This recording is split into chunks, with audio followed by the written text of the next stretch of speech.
People like me didn't belong there, people who calibrated gravity stabilizers for a living, who spent their days elbow-deep in humming machines that kept 3 million souls from drifting into vacuum. The lounge was for pilots on leave, diplomats pretending they weren't afraid of each other, and off-world tourists eager to laugh at jokes about species they'd never met. But my shift had ended early. The reactor was behaving. And for once, I didn't want to go back to my narrow berth and listen to the station walls creak. So I sat at the back of the lounge, nursing a sin-cider, watching a human comic bomb spectacularly while a mixed-species audience stared at him in polite confusion. Then I made a mistake. I laughed. It was a quiet laugh, barely audible, but it was real, and on Helix Station, authenticity had a way of attracting attention. She turned around. She wasn't human. Not fully. Her skin shimmered faintly, like starlight trapped beneath glass. Her eyes, too large, too luminous, focused on me with unsettling precision. She wore a simple dark jacket, no insignia, no visible tech, which on Helix Station was stranger than showing up armed. She tilted her head and smiled. "You laughed," she said. "I did," I replied, already regretting it. "Sorry." Reflex. No one else did. She studied me as if I were an equation that had produced an unexpected result. Why? I hesitated. The timing. He paused half a second too long. It made the punchline funnier than he intended. Her smile widened. "You understand comedic failure." "I've lived it," I said before thinking. That did it. She laughed. Clear, melodic, unrestrained. The sound cut through the lounge chatter like a signal flare. Heads turned. Conversation stalled. Even the comic glanced our way, briefly hopeful, then confused. She leaned closer. That was actually funny. I felt heat rise to my face. Glad I could help salvage the evening. She studied me for another long moment, then asked, casually, "Are you free tonight?" Just like that. No build-up. No warning. No explanation. Every survival instinct I had screamed that this was a bad idea. So naturally, I said, "I think so." Her name was Illyra. She didn't offer a surname, a title, or an origin species. That alone put her in the top 1% of interesting beings on Helix Station. We left the lounge together, walking through corridors alive with shifting lights and overlapping languages. She moved with an ease that suggested she belonged everywhere and nowhere at once. "So," I said, trying to sound normal, "what happens when someone says no to you?" She glanced sideways. "They usually don't. That confidence or experience?"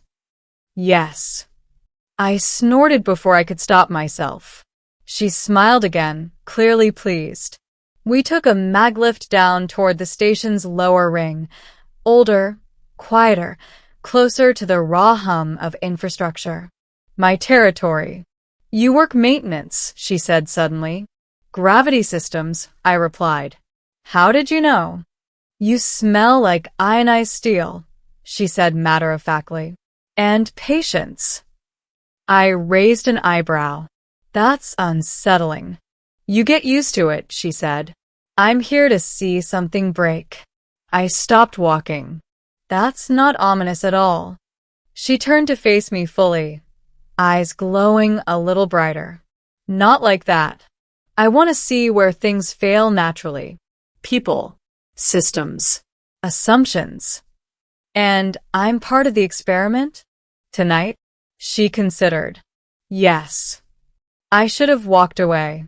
Instead, I said, "Then you picked the right part of the station." We ended up in a maintenance observation bay overlooking the station's primary gravity spine. The massive structure rotated slowly, a marvel of ancient engineering and constant human stubbornness.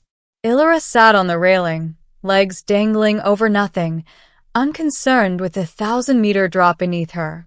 You're not afraid of falling? I asked. She glanced down. I fall all the time, just not in the same way you do. That should have worried me more than it did. We talked about bad jokes and failed relationships, about how humans tried to make sense of a galaxy that refused to stay consistent, about how laughter was one of the few universal signals that transcended biology. She asked sharp questions, not invasive, but precise. Every answer I gave seemed to slot into a larger framework she never fully revealed. You don't flirt like a local, I said at one point. I'm not flirting, she replied. Oh, I'm evaluating compatibility. That's worse. She laughed again. You're reacting well. Is that good? For you? Possibly. Halfway through the night cycle, the station shuddered. Just a tremor, but I felt it immediately. That wasn't scheduled, I muttered, already pulling up diagnostics on my wrist interface. The gravity spine flickered. Once. Twice. Illyra stood. There it is.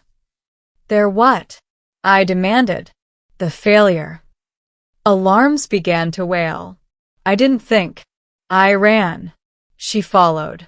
We tore through maintenance corridors as gravity fluctuated, my boots slamming against metal as I rerouted power manually. The spine was desynchronizing, an impossible cascade triggered by something altering the station's baseline constants.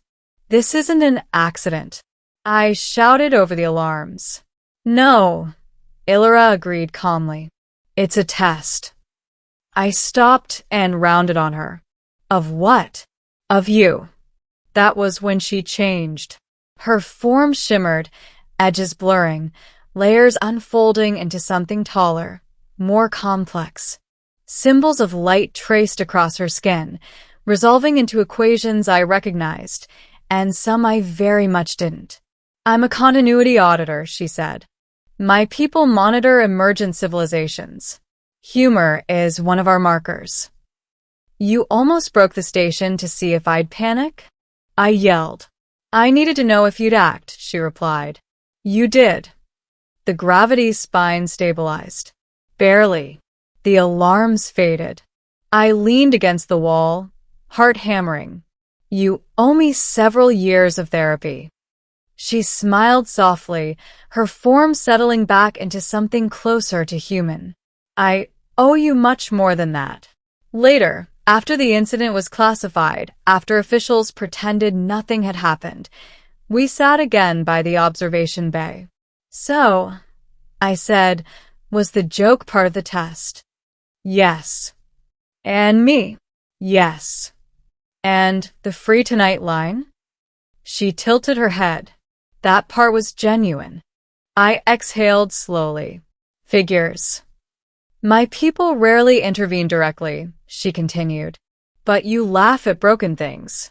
You fix them without being asked. And you don't run when the universe wobbles. That's a low bar, I said. For us, she replied. It's everything. She stood, eyes reflecting the endless spin of the station. I'll be reassigned, she said. Soon. Oh. But before I go, she added, I wanted to know something. What? She smiled, the same smile that had caught me in the lounge. Are you free tomorrow night too? I laughed. And this time, the galaxy listened. Illyra didn't leave the next day, or the day after that.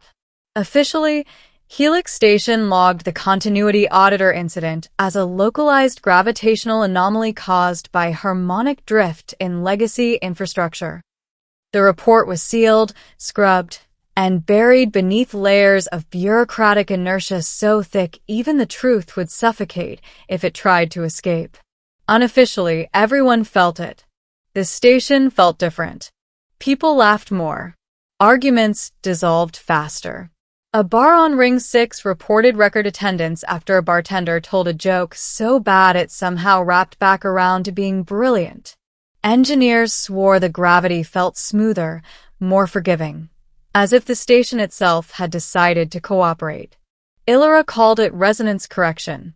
You nudged reality, I said, watching her stand at the viewport of my quarters, light from the stars threading through her hair. We aligned it, she corrected. You reminded the system what stability looks like when it's held lightly. That's poetic for someone who nearly killed 3 million people.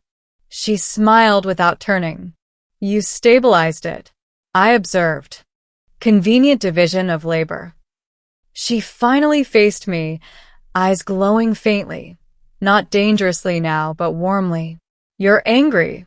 I admitted. Now I'm tired and confused and apparently dating an interdimensional auditor. Was dating, she said gently. The word hit harder than I expected. I have to submit my findings, she continued. Helix Station qualifies as a protected anomaly now. Because of me? Because of us, she said. You were the catalyst. Humor under pressure. Compassion without authority. A human who laughed at failure and then fixed it anyway. I rubbed my face. So, what happens? My superiors will argue, she said. Some will say your kind is too volatile. Others will say volatility is exactly what keeps reality from stagnating. And you? She stepped closer. I'll say the galaxy laughed tonight and didn't break. Silence settled between us, thick but not uncomfortable. Will they let you stay? I asked. She hesitated. No, she said honestly. Continuity auditors aren't meant to linger. Attachment biases observation. I swallowed. Right. Of course. But, she added, there are loopholes. I raised an eyebrow. Of course there are. She extended her hand.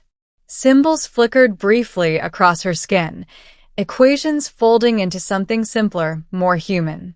I can resign, she said. The idea stunned me. You'd give up whatever you are? I'd give up oversight, she replied. Not existence. I would become localized. Finite. Mortal.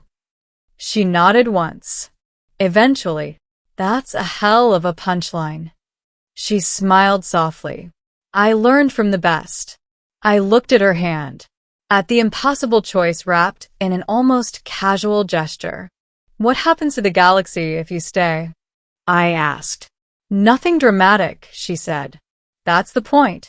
Continuity holds. And if you go? Her smile faded just a little. I remember you.